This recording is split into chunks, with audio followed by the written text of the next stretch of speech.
Starting, stop. All right, Hangout on Air is live. Hello there. Happy to be here again. We're all hopefully engaged in our 90-day challenge where we're working to a breakthrough in our languages.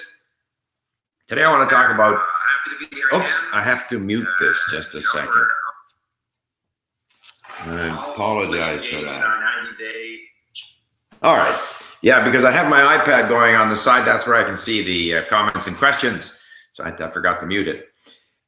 So language learning is an exciting thing to do, whether you're a teenager, in your 20s, a university student, in your professional life, or a retired person like me. It's something that it enriches our lives at every stage. It enriches our lives because we connect with these different cultures. For example, I have my t-shirt that was given to me, The Master and Margarita, which of course I have read and listened to in Russian. But we can connect with all these different things. Like right now, Persian, Arabic, I'm getting a sense of those cultures, communities, worlds, histories that I never had before. All of these things we get through language learning. And I'm going to show you a little bit of how we do that at LingQ. And I'm assuming that many of you are users of LingQ, either on your mobile devices or on the web. As I said before, if you are using one of those mobile apps, for example, we always appreciate a review, especially if it's a favorable review. And in the App Store, 5 stars is a favorable review. Anything less than 5-star review. But today I'm going to talk a little bit about struggling to speak, because as I have told you, I'm doing sort of half the week in Persian, half the week in Arabic. But this Friday, we are having my wife's birthday party at home. We invited a bunch of neighbors. One of the couples is originally from Iran. I have never, ever spoken to them in Persian.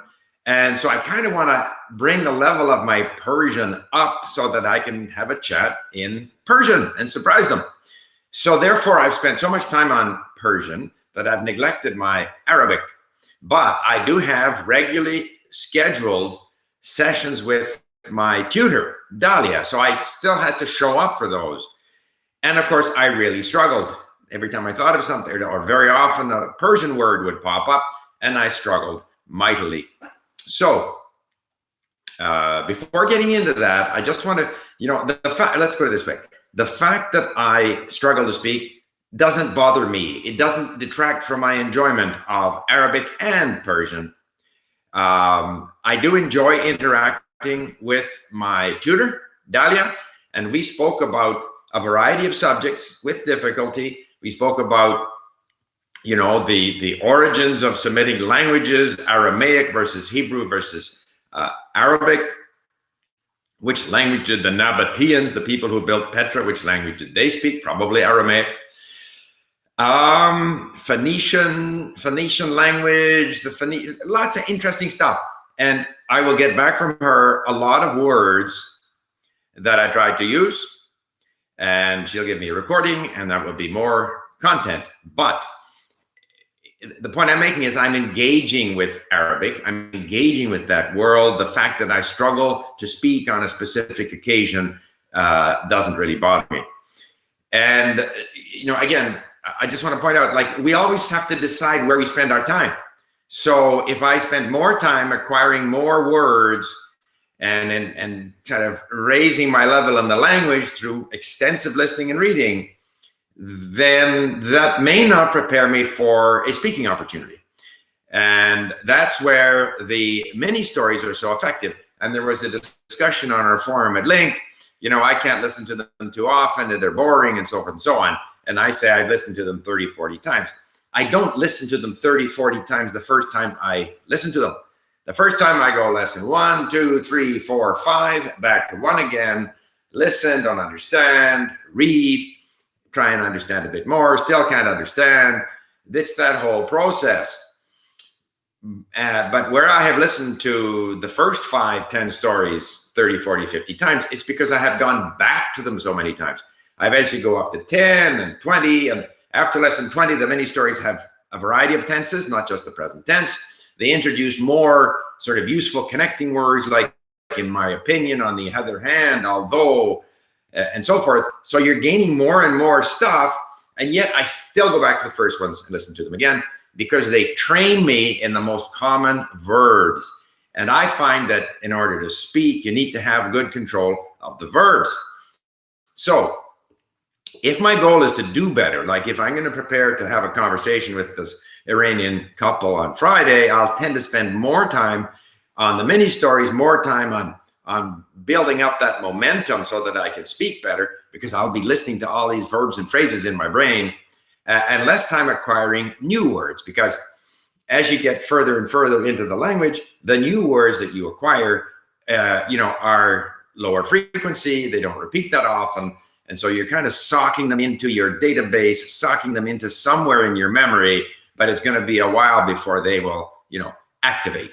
Whereas the vocabulary in the mini stories, I can get that to activate because I'm listening to it so often and reading it so often. It kind of prepares me for speaking. But a lot of the sort of success we achieve in preparing for speaking can be quite fragile until we have done so much listening and reading that it's really socked into our memory. So we think we have sort of mastered certain things. And I've had this experience. And if you don't go there for a while, if I leave my Arabic, I've forgotten it. Again, it doesn't bother me because forgetting and then relearning is a very important way to sock things into your memory. So let me just share my screen briefly. I just wanted to point out a few things, and then I'm going to go and look at your questions. Let me see, share screen. And we're going to go for this one here. And so now just wanted to share with you. So this is in Persian, in Farsi, Persian. My tutor is Rana. She's an excellent tutor. I haven't yet used Amhas. I may have tried to. I don't know. It may be that the times didn't work for me. He's certainly less expensive than Rana, but Rana is an excellent tutor. And I get so much value from each lesson because I get a detailed report. I get the audio, and I use that as learning material. So I may give Amhas a try again. I just don't remember why I didn't go with Amhas. And you will see in my activities, as it loads, that I have actually bought a whole bunch of lessons ahead of time. So I've received these conversation reports in Farsi and Persian and Arabic. And here I have not yet received my report from, February 28th, that's tomorrow. So tomorrow I will have my conversation in Persian. And then I want to really get back to my Arabic, because I feel I disappointed Dahlia because I didn't do so well and kept throwing out Persian words. So if this week has been heavy to Persian, starting Saturday, I'm going to go very heavy to Arabic, and hopefully I will do better in my conversation with Dahlia. But the point is, even if I struggle to speak, to me, it's not such a big deal. A lot of people are very concerned about how they do in speaking. I mean, eventually, I look at it as a long-term thing. Eventually, if I consume all the different variety of things that I have here, I will eventually, learn to speak. I know because I've done it in other languages. And I just want to have a look at French, which is not a language that I am learning. First thing, I just want to remind you all again, there are settings at LingQ. So you can decide whether you want to default to my lessons, default to the library, default to your vocabulary. You can default to wherever you want. Let's go to library. I tend to default to my lessons. You can, choose to have the guided course, not have the guided course, demo class, your interface language. Some people like to have their interface language in a third language or the language they're learning. You can, in the feed, which is where the content comes at you, you can just follow your friends and so forth. Similarly with the reader, you can control the text size. Very important for Arabic, because all the books that I find for learning Arabic have super small font, which is extremely annoying. So at least here I can control the font size. I can also control the the text-to-speech. Now, some people criticize text-to-speech. It's not accurate. It's this and that. I find it very useful. It's just we shouldn't expect perfection. So you can choose who you want. And you can also move all words to known when you move the page, or choose not to do so. So I think it's a good idea to experiment with these different ways of working your lesson page. And you can also look at one sentence at a time, two, and so forth. You can control what you see on the screen. So similarly with review, what you see on your flashcards, you can control it. If you want to, however many cards per session, if you want to see multiple choice or not, dictation, which in some ways is the most difficult. So I just want to remind you that you do have settings. And so getting back then to this idea that exploring the language, to me, is the biggest sort of attraction. I feel that the ability to speak will come. So I am now, with the Persian and Arabic, speaking much, much earlier than I ever did before. And I attribute that to the mini stories. But I know that and part of it is that I haven't found in Persian and Arabic the range of content that's available in other languages. So I tend to stay with what I have. But the more time and effort and bother we put into how well we're going to speak now, that's time we take away from building up our long-term capability in the language. Now, if in a language like French, where we have a lot of material, the range of stuff that, there's something from my book, two from my book, there's literature, there's all kinds of stuff. And this is the lesson feed. This is what other people are studying. I can look at, the most popular lessons. I can browse the library. I can look up books. So, I mean, there's such a range of things that we can study from and explore through the language. And in exploring through the language, we acquire the language. And then we can go and talk. So how well or poorly I do in my conversations today doesn't bother me. I know that whether it be Persian or Arabic, it's a long-term project, and I will eventually get there. So now I'm going to stop the screen sharing and stop. Okay, now let me look at questions. All right. So we're going to whip to the top here. So what's good? Blah, blah, blah. The Russian underground shirt. Hi from Brazil. Hi. Hey, Steve, if you don't use much English with your tutors, what strategies do you use to communicate? Can't find words to say what you want to say. I use English. Okay, if I really struggle. And I must say that my tutors are very good. They don't give in that easily. Even if I speak to them in English, they'll try and rephrase it in Arabic or Persian. But yeah, if I can't get my meaning across, I have to use English. Hello from Venezuela. Hello. And hi, guys. Kazakhstan. Wow. And Canada is its name. Привет. Okay. Hello. Yeah. Hello, friends. I want to learn English. Здравствуйте.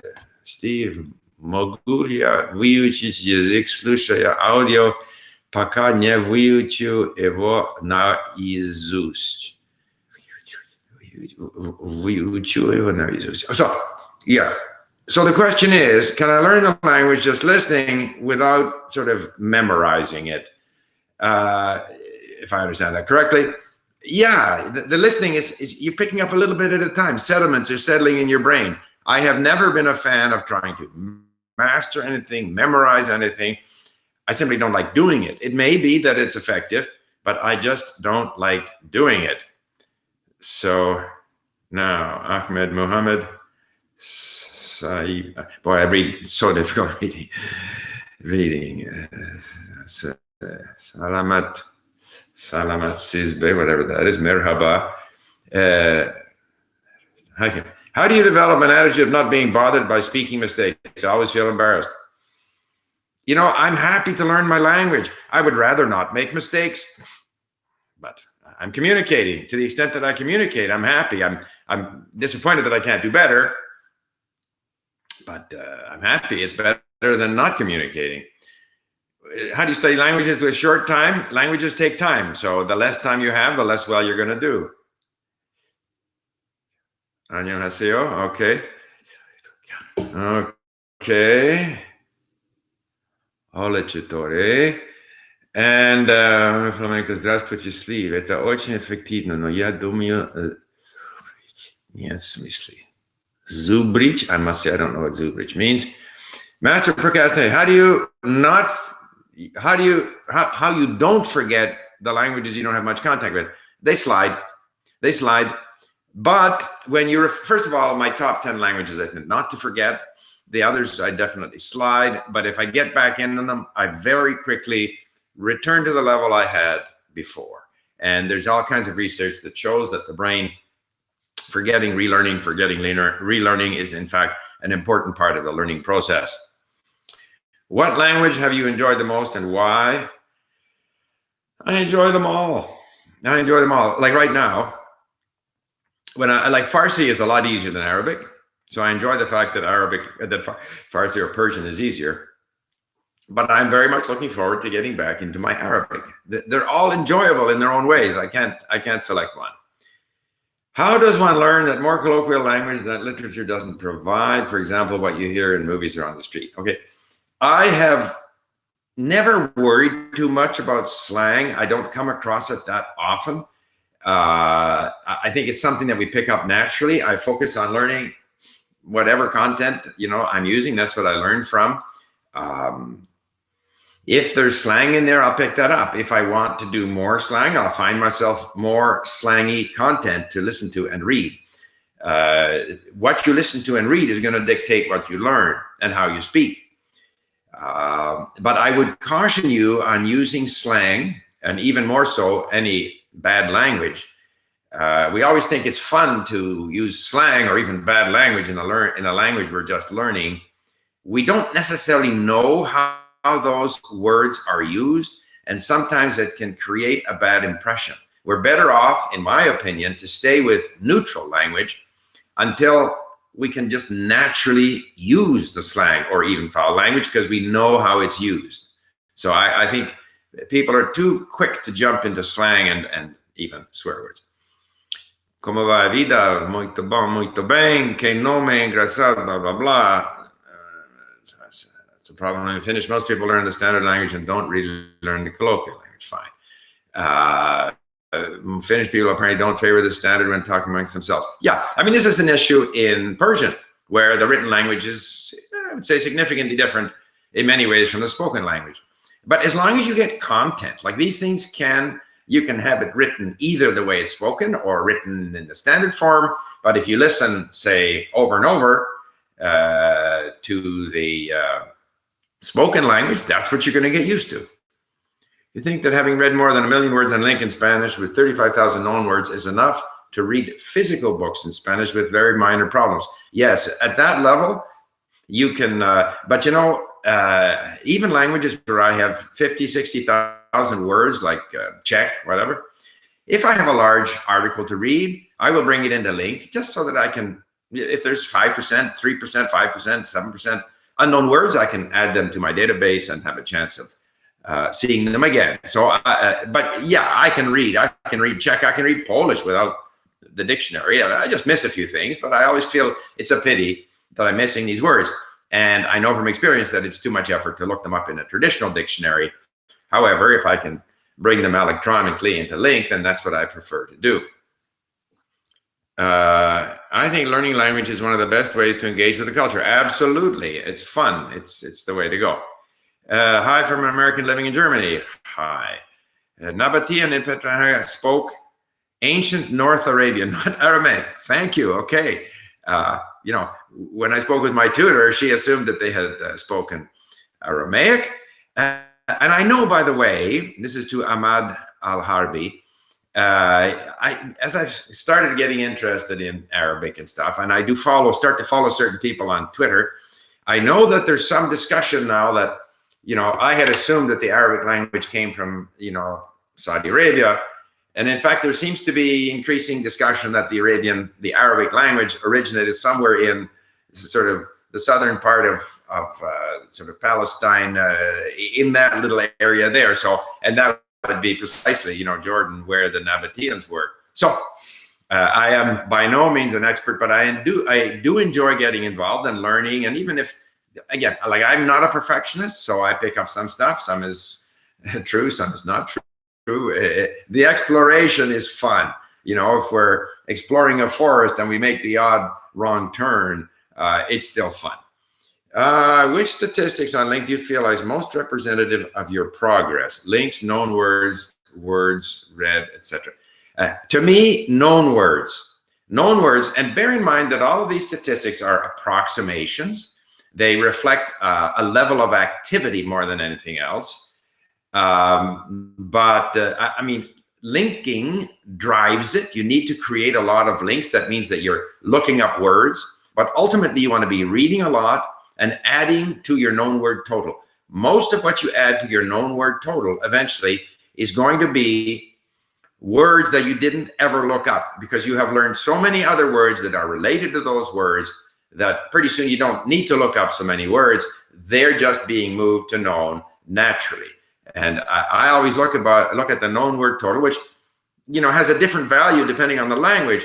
That's kind of the best measure of your potential in the language. Now, getting back to today's subject of struggling to speak, you may still struggle to speak, but you have a base. You have the potential to really develop your speaking capability if you have a lot of words, because you're going to be able to understand what people are saying. Как читать книги, если ты понимаешь 60% of the text? So if you only understand 60% of the text, how do you read the book? I read on Link. I read with online dictionaries. 60% is not enough. I think that if you're reading on a book without the use of online dictionaries or Link, you need 90, 95% vocabulary. Okay, I missed one here. I can read a little bit and translate from English to Portuguese, but I cannot speak. Yeah, you can write well enough in English. I'm sure you can speak. You just have to speak more and not worry about it. The only way to become a good speaker of a language is to speak a lot eventually. But I feel it's important to not just speak, but to build up a base, build up the vocabulary, build up the comprehension, give yourself some weapons, some tools, so that you're in a position then to progress. We'll just let the phone ring. Oh, thank you, Yaroslav. Zubrich is learned by heart. Oh, good. See, now, Russian is kind of my, I would say, 9th or 10th language. It's that on the cusp between languages that I feel that I speak well and languages where I struggle, for the simple reason that I haven't spoken much Russian. German, I've traveled on the Autobahn when I was doing business there, hours and hours stuck in traffic speaking German. I've spoken lots of Swedish, I've spoken lots of French, I've spoken these other languages more. But the fact that I don't know certain words, like Zubrich, I have a large vocabulary in Russian. I can listen to podcasts on history and politics, and I understand them. I've read, Tolstoy stuff, and maybe somewhere I came across the word Zubrich, learned by heart, but I don't know what it means. And it doesn't matter. It doesn't matter. However, even if it's French or a language that I claim to speak well, and someone points out that I made a mistake, or I didn't use the wrong word, or I forgot, it doesn't bother me. Which language is more easy to learn? Well, that's a pretty general question. But if I use an example, if I compare Persian to Arabic, Persian is a lot easier because it's an Indo-European language. The structure is similar to European languages. There are some loan words from French or English, not so many. Far more loan words from Arabic, but the structure is similar, and the writing system is easier for some reason. It's more consistent, whereas Arabic the structure is so different, and the writing system is a little more difficult to decipher. And if you're a Spanish speaker or a Portuguese speaker, obviously Spanish is going to be easy for you, and Russian will not be. So it depends what your background is, When a person writes, I understand, then she speaks the same sentence and I do not understand. Okay, then you need to do a lot more listening. You have to train the brain. It just takes time. And when you're listening and you don't understand, read the text and then listen again. And you gradually, the brain will learn. The brain is a learning machine. The brain learns based on stimulus, experience, but you have to feed it enough stimulus and experience. And the brain learns slowly. The brain doesn't learn quickly, but the brain cannot do otherwise than learn. It's designed to learn. All right, wenn ich ein Buch auf einer Sprache lesen soll, jedes Wort aufsuchen oder soll ich nur wichtige Wörter aufsuchen und die unwichtigen Wörter überspringen? Okay, I mean, when I read, if I'm reading on Link, I look up every word I don't know because it goes into my database. I can review them. A blue word is now yellow. I'll come across it again. If I'm reading a book away from the computer, and I prefer to do that only when I have at least 90% of the vocabulary, then I don't look anything up. I don't look anything up because I've found from experience that I forget it very, very quickly after looking it up. So there's nothing gained there. Whereas if I read on Link, then all of those words, even though I forget them, I see them next time in yellow. I'm reminded I've seen the word before. It's stuck there, both in my physical database on Link and in my cerebral database. So that's how I prefer to do them. Limba Romana, oh, my intelligence, yeah, don't use much in writing. I study only in English. Limba Romana, I've forgotten a lot, but it's a language, speaking of easy to learn, Romanian is easy to learn. If you know Italian, if you know some Slavic languages, Romanian is easy to learn. Great country to visit. Unfortunately, I prepared for my trip there, and then I haven't had much occasion to do anything in Romanian, but it's there. I haven't lost it. And if I were to go back to Romanian, within a few days, I would be back where I was, and then I would be progressing beyond that with a more solid base than ever, because when we forget and relearn, that base is more solid than it ever was. Steve, I have a question. Wait a second. If we choose to learn more than one language at the same time, should it be different languages such as French and Japanese, or close languages such as Spanish and Italian? Ahmed, I don't know. Like Persian and Arabic are different language systems.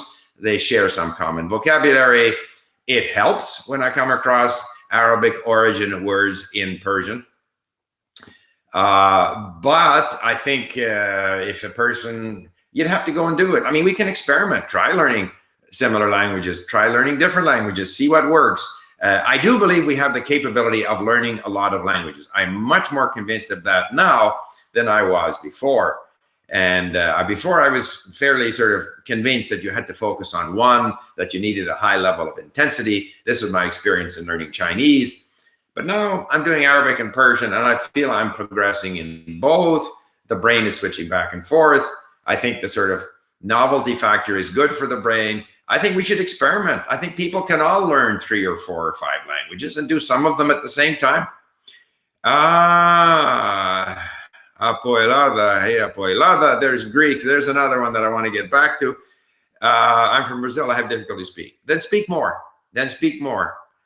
Naruto, hi. Que se hace de algunas cosas que falam que o aluno, sí, mas o aluno não se expressa como um sítio. So, que você acha de alguns cursos que falam que o aluno que C1, C2, mas o aluno não se expressa como um sítio.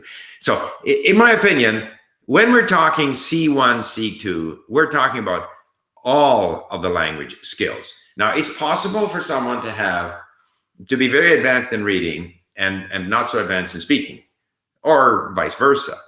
And I think even at the B2 level, I guess my sense is that when you say you're B2, you say you're fluent. That means you can speak. And in order to be able to speak fluently, you have to have a large vocabulary. Therefore, you can read. If you are C1, C2, you have to be very good in all the skills, like super good.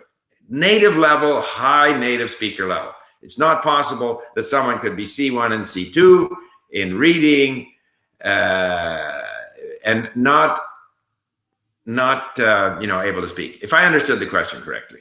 Can we learn a language by watching video? Okay, to me, video is a reward. I like them. My wife's been watching this Turkish serial on Netflix, soap opera. It makes me want to learn Turkish. But I have never learned from watching videos because it's too time consuming. You know, I can listen while doing other stuff.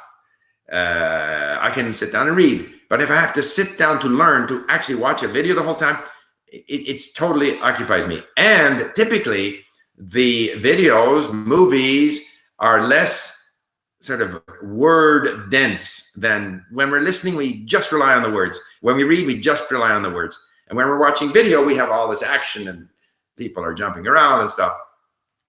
But of course, it's whatever we enjoy doing. And I would like, if I were to go into Turkish, I would definitely watch those series. And we can now go to YouTube, and using that link extension, I can bring videos in, and the subtitles are text to be studied at link. I can listen to the audio and take it away. So if I work the video that way with text, with audio, and then eventually I get better and better at understanding the movie, to that extent, I think it's really good.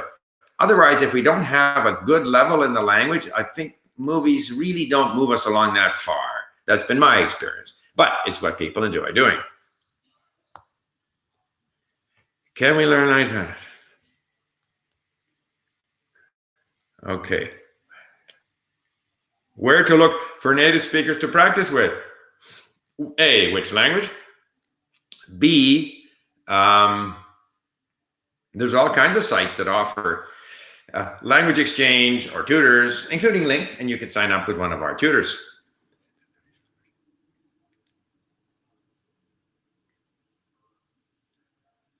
Okay, I've been learning English through listening, watching video, but I still feel that I'm not getting perfect. You probably won't get perfect. We have to be realistic. You will continue making mistakes. I make mistakes in all the languages that I speak, but I can continue to improve, and I can continue enjoying it. So if you are watching videos, let's say in English, I hope you're enjoying the videos. So if you're enjoying it, that's mission accomplished number one. In language learning, the process is the goal. We want to enjoy the process of learning a language. And if we do that, we will improve, but we probably won't achieve perfection. Okay, I keep on getting questions of PewDiePie, not interested. Do you think that there are hacks or tricks to activate your passive vocabulary without speaking, or is there no way around it? Okay, I mean, hacks. You can start by writing if you have the patience to do so, because with writing, you have the time to look words up, to look up, you know, conjugation tables or whatever it might be, to make sure that your writing is at least somewhat accurate. But it's a lot easier just to speak. So, I mean, why would you invent a hack to do something when the easiest thing to do is to just start speaking and not worry about how you struggle? And I think nowadays, even if you aren't surrounded by speakers of the language, even to have 3 sessions a week with a tutor online is going to help you activate your language. And particularly the way I do it at Link is I get a report back. So I read the words that I struggle to use. I listen to them pronounced and read by my tutor. I listen to that 3, 4, 5 times, probably make the same mistake again, but gradually I get better at speaking. So you just have to put in the time. I'm not aware a hack. I think the mini stories are a bit of a hack for getting to speaking because they focus on the most common verbs. And there's so much repetition that you can kind of train the brain to start using those common expressions and common verbs. So that would be the only sort of hack or trick that I could think of. Is it okay to understand other language in our language? I mean, I think this gets back to this whole point of, translating into our own language. We continue to do it for a long, long time. Nothing wrong with it, because whatever we're learning, it has to refer to something that we already know. And so we are right from the beginning, if it's libro, it's book, okay? It has to relate back to something that we know. And so we continue doing that, but slowly we start to identify meaning just based on the language itself, but it's a gradual process. I don't get trouble. What is that? Do you agree that the reaction of your interlocutor when speaking has a large influence? Yes. Thank you. Slappy White.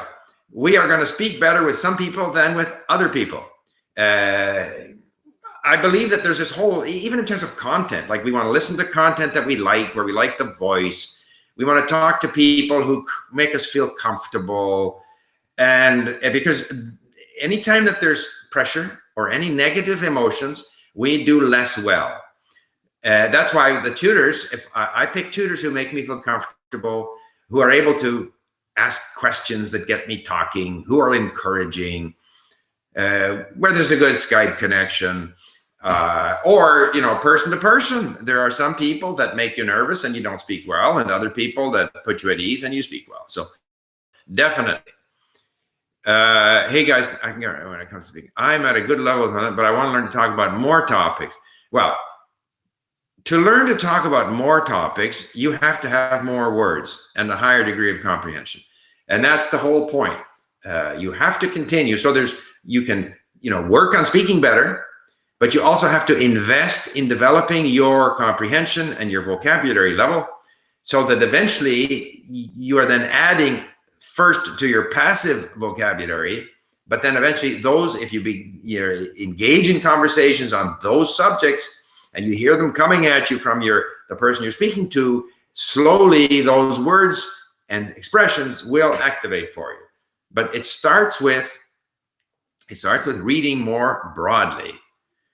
Okay, but how long does it take to get intermediate in Chinese, since you have about 1 hour a day? 1 hour a day to get to intermediate.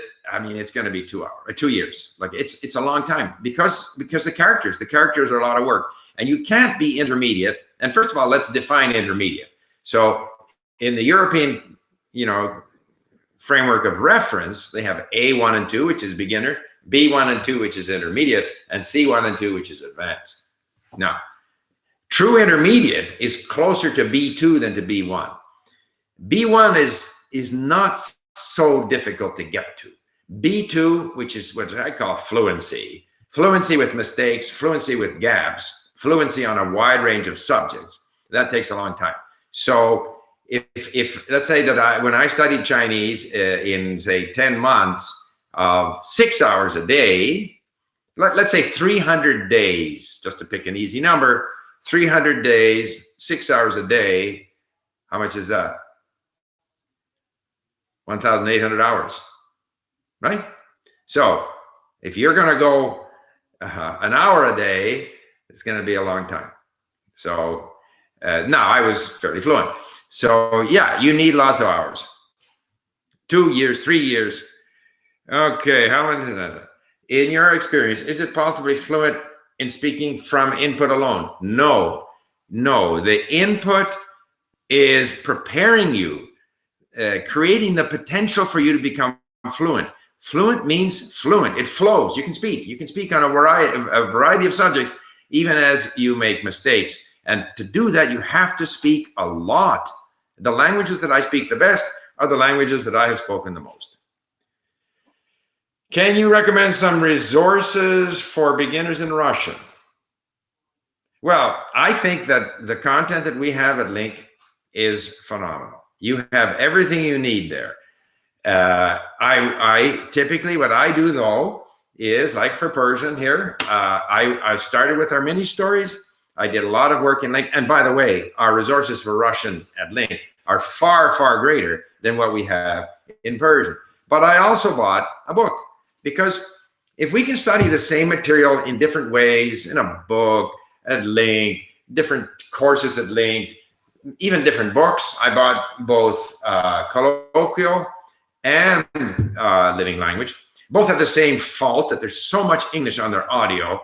I don't have the patience to go in there and remove the audio, but it is additional content, beginner content. And so you go and look for what you want. There's lots of stuff online, buy a book, but I definitely would recommend getting into the Russian content at LingQ. Zubrik needs to memorize mindless. Okay, thank you. I want to study Russian. My Russian is awful. Recommendations. It's like the previous person. Get on Link. We got lots of stuff. Evgeny in St. Petersburg, for example, has created tremendous content. We got content at every level, from beginner to advanced, grammar explanations, you name it, all with audio and text. There is no better place to study Russian than Link.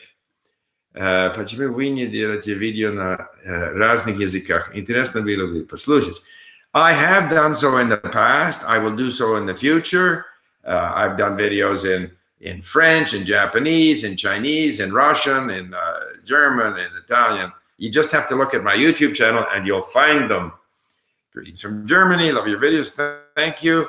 It's great to see you live. Do you think that your brain would learn easier if you were 20 years younger? No. I feel that I have never learned my languages as quickly as now. Even in Persian and Arabic and in Greek, I started speaking earlier than ever before. I was like 6-8 months in Czech before I dared speak. Russian, I waited, I can't remember, a year or longer before I started speaking. So, and part of it is Link is better than it was. I believe the mini stories take you to speaking earlier. I'm a more confident learner. I just know I can do it, which wasn't necessarily the case 20 years ago. So I have no evidence that I would have learned faster 20 years ago, but it's possible. I just simply don't know. You don't need Slavic languages to understand Romanian. You need Italian, Spanish, and French. Yeah, you don't need anything. But 20% of the words in a number of the words, I think Prietel, I think is friend. I can't remember. But there are 20% Slavic words in Romanian. That's just a fact. But 75% are, similar to Italian. On Link, how many known words corresponds to C1 level in your best estimation for a Romance language? Now, bear in mind that you in order to consider yourself C1, but and I haven't done the numbers, but I think you're getting up to 50,000 words. Boa tarde. I can understand English, but when it comes to speaking, I forget lots of words. Everybody is like that. That's not unique. You have to keep on speaking. I am studying French so hard, but I rarely get to speak with someone. What can I do about this situation? Well, I mean, there are online places where you can find language exchanges. Look for the opportunity and be happy when you find it. But in the meantime, continue with what you can do, which is preparing you for speaking. So do a lot of listening and reading. Yeah, I mean, it's a problem trying to find people to talk to. It's a problem. I have Googled here, Persian speakers in Palm Springs, Arabic speakers. In the end, I end up talking online with my tutors. I get a report back. I'm building my capability. One day I might have the opportunity to, use it more. What about the future of, what about the future of Link? What about package for schools? We have a program for schools. We have some teachers using Link. We'd be happy to talk to any teacher about setting up sort of a limited environment for schools to use Link in the classroom. We would like to do more of that. I think Link is ideal for a classroom environment. I believe kids in school could learn more than one language, and I believe the focus should be on comprehension. And if they achieve some success in comprehension, they will be motivated to learn to speak better, not just one, but several languages. Fine. I will have the opportunity to study in Spain or Sweden. I would like to know which is easier to learn. Which is easier to learn to get there and understanding the lessons and get a good speaking? It entirely depends on your. I don't think there's much difference, actually. I think both are what I would consider relatively easy languages for English speakers to learn. Can you suggest some resources for the Russian language? Content for beginner. Again, please go and have a look at what we have at Link. And if you don't want to join Link, that's fine too. You can download the content. It's all available free of charge, audio and text. Go and have a good look. And if that's not enough, you can also ask on our forum at Link. Сколько язык сейчас знает? Steve, well, very roughly 10 that I can sort of turn on. and another 7 and 8 or 8 that I would have to work on. Now I'm trying to add 2 more, which is Arabic and Persian. Okay, how to make the most of Skype lessons if you want to develop your speaking skills? Well, again, you have to build up the potential to speak well. And so what I do is I have natural conversations with my tutor at a very early stage where I'm having all kinds of trouble reading, especially the Arabic script. Then I was reading with my tutor. I may do a little more of that. But the big the disadvantage of reading with my tutor is then I'm not learning any new words. So if we have a natural conversation, then I get back a report with an audio, 4, 5, 6 minutes long. So I'm learning more words. And that's how I get the most out of it. Talked a little earlier about the importance of having a tutor that you like, who keeps you talking, where you feel comfortable, and you just keep doing it and keep up with your input activities, and eventually you get better. Hello, in your Japanese learning experience, what do you think about JLPT? Haven't a clue. What Japanese books, non-business books, would you recommend for intermediate advanced learners? Okay, I have never done any tests in Japanese. As for books and stuff, again, I think you just have to Google. I'm not studying Japanese right now. We have some content at LingQ. I like, what I did with, say, Polish and others is I found online publishers. I bought audiobooks for which I could find the corresponding ebook. And then I imported the ebook into LingQ. I didn't bother with the sound. I kept that on iTunes. And that's how I learned. So if you can find audio material for which you can also get the e-text, then I would listen to that audio and I would bring the e-text into LingQ. But when I was studying abroad, LingQ, your analysis convinced me to drop the grammar books and pick up novels. Good. Now, you can't totally drop the grammar books, but grammar is there for reference. When you are curious about something, when you already have some exposure experience in the language, then the grammar explanations make sense and they stick. But when the grammar books try to teach you grammar up front before you have any sense of the language, I think that's very low effectivity, low efficiency type of, learning activity. Okay, it took me away. So thank you. Okay, hey man, how's your Arabic going? Okay, Arabic, I kind of sort of struggle a bit right now because I've been so heavy to Persian in preparation for the party we're having on Friday. I'm going to make a video in Arabic, and either I'll speak myself or I'll get on chat with someone, although the Skype chats, the sound and the picture quality is sometimes very poor. You will soon see, but I'm enjoying it. What helped you to understand Chinese culture better so as to have meaningful conversations with the speaker language? Any recommended resources? Again, it's been so long. See what we have at LingQ. I use the Yale in China series, and they have published, so I would Google Yale in China, Chinese. There's lots of material there. That's what I used. So I just suggest you Google and see what you can find. Would you consider having listened for 200 total hours over 6 months to be very active or just normal? So that's, say, 30 hours a month. That's an hour a day. That's quite active. I mean, that's good. That's good. It's not super active, but it's good. Cartoons I don't use, but if that's what you like, fine. You welcome. Thank you so much. Think is the best. Thank you. Do you think that the increase in brain plasticity that comes from language learning can carry over to other mental skills such as playing music or math? I have no idea. But I think anytime we are using our brains to learn something new, that's a good thing, and we are creating new neurons. And whether that be playing music or math or learning to play the violin, it's all good stuff. Something here in Turkish, one day I will understand. How many languages can you maintain a fluent level in? I have no idea. But, I spent most of my life as a businessman and recently have become involved in more language learning, but I still have only an hour and a half or so a day to spend at it. We play golf, we have friends, we do all kinds of other stuff. I don't know. There was a man in Vancouver who was a court interpreter in 40 languages. So I think the number is actually quite high.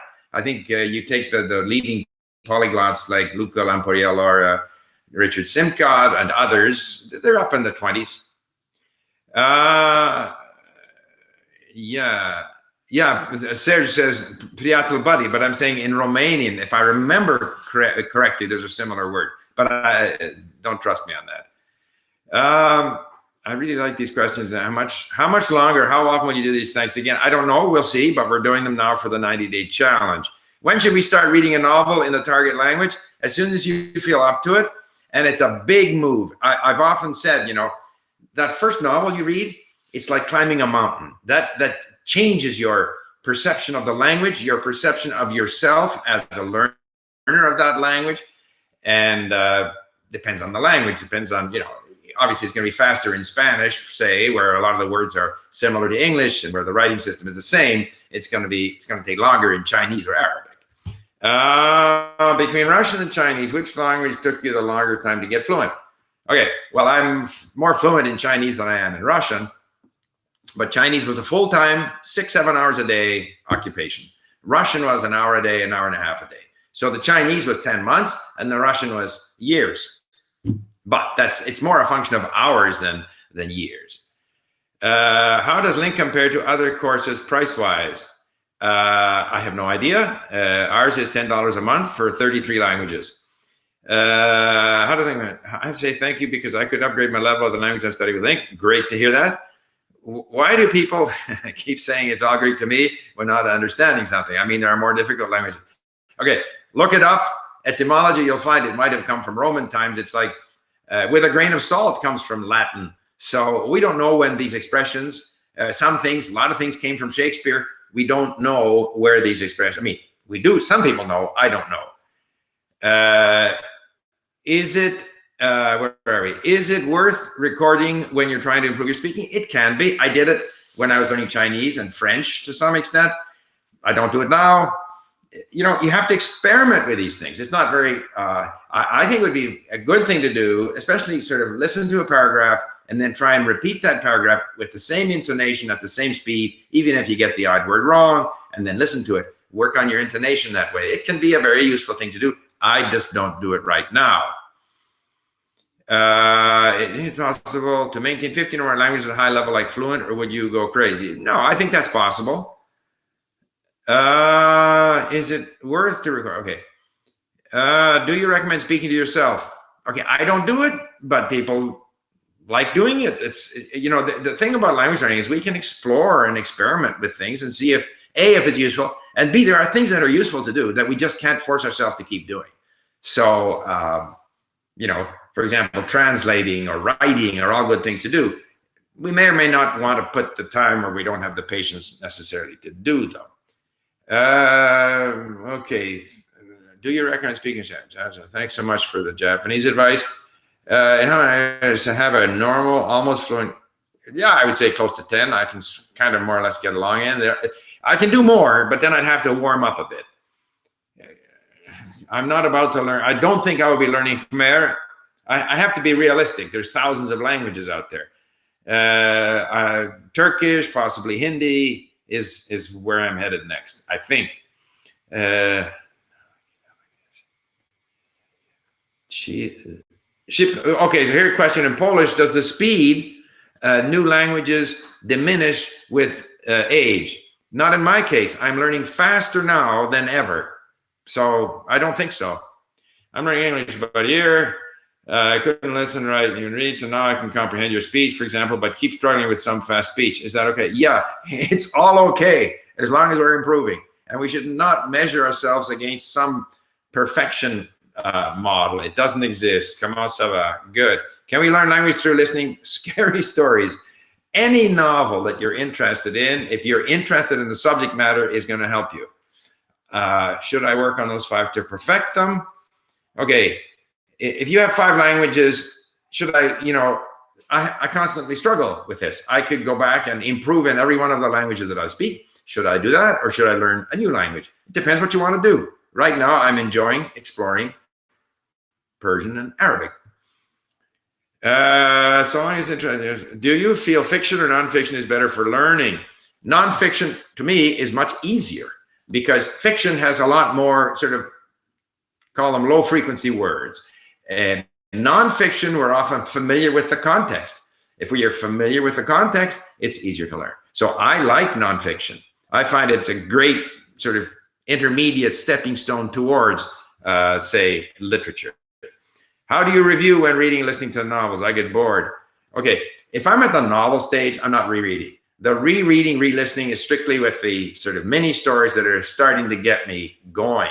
Once I'm at a high intermediate level, I'm only listening once, I'm only reading once. Okay, do you recommend watching series first without subtitles, then watch them again? No, I don't recommend watching stuff that you don't understand. So if you're watching with subtitles, it's because you're enjoying it. I don't think you're improving your language that much. I study more than any other student, but I find I struggle more than them with everything besides accent, thoughts. You know, it depends what you're doing to study. If you're poring over grammar rules, you aren't making much progress. If you are engaging with interesting content, lots of listening and reading, I think you'll find that you'll progress more quickly. Meine Frage übersprungen. Ich kann sehr gut Deutsch lesen, doch vergesse ich sehr oft die Wörter, wenn es Zeit zu sprechen oder zu schreiben ist. Haben Sie irgendwelche tips? Okay, yeah, I mean, we all struggle with that. We all struggle with that. It's just, you have to keep doing it.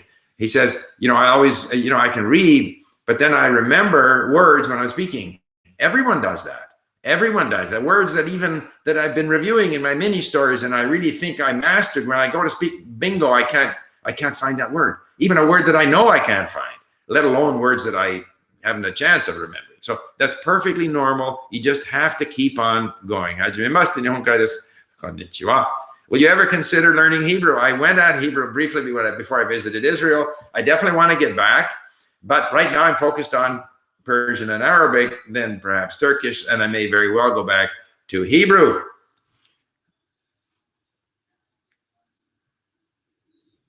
Okay, yeah, it's difficult not to have people to speak to. How do you handle reading novels? I can't bring myself to reread. Okay, so Kungbo Haseyo. Yeah, Kungbo again. What if you're practicing a language, but the native keeps switching to English? Also, have you been in a situation where you're talking to a group of natives and it's harder than one-on-one? Two questions. First of all, yeah, depending on where you are, you know, I found this in Portugal. The first time I learned Portuguese, everyone switched to English. This can happen in Germany. It can happen, presumably, I don't have learned Dutch, but places where the English level is high. I mean, if you're talking to someone, their goal is to communicate with you. They're not your language teacher. And they want to get meaning across. So if they feel that your language is not good enough, they'll switch to English. It could be a number of reasons. A, because they don't have the patience to humor you in the language you're learning. B, because they want to show off their English.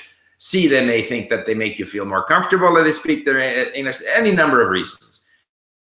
So the only solution there is, not everyone is going to be that way. Find people who are happy to speak to you in the language that you're learning, and continue improving your language until, and of course, if they come back to you in English, you just go back to them in the language you're learning. That's what I do.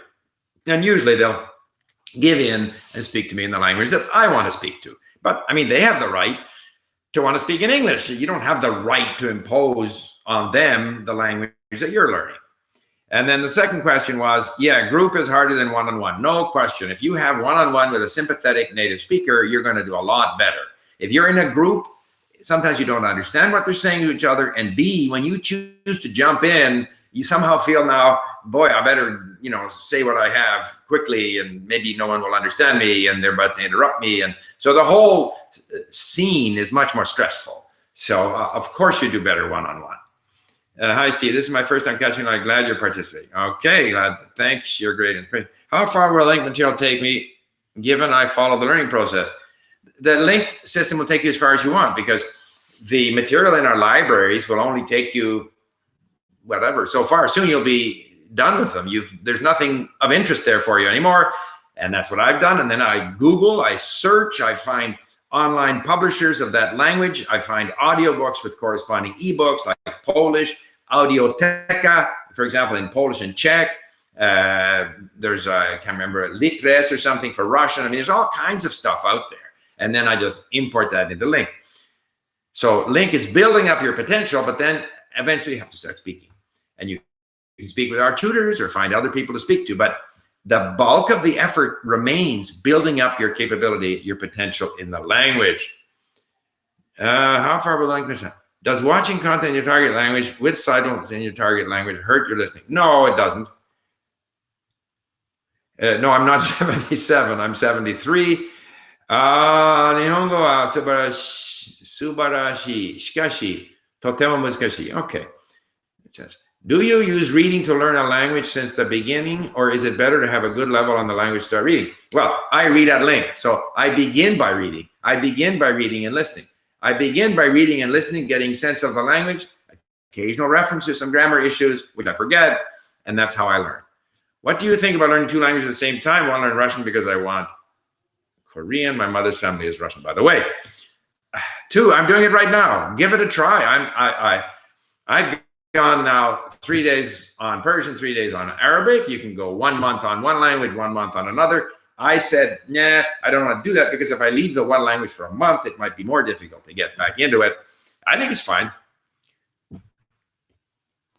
Okay, thank you. Denise says I inspired you. That's good.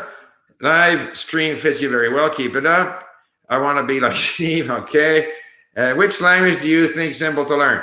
No language is simple to learn. Okay, and I think at that we've got an hour here. All languages, the question is which languages are fun to learn, and they're all fun to learn. All right, thank you for participating. Bye for now.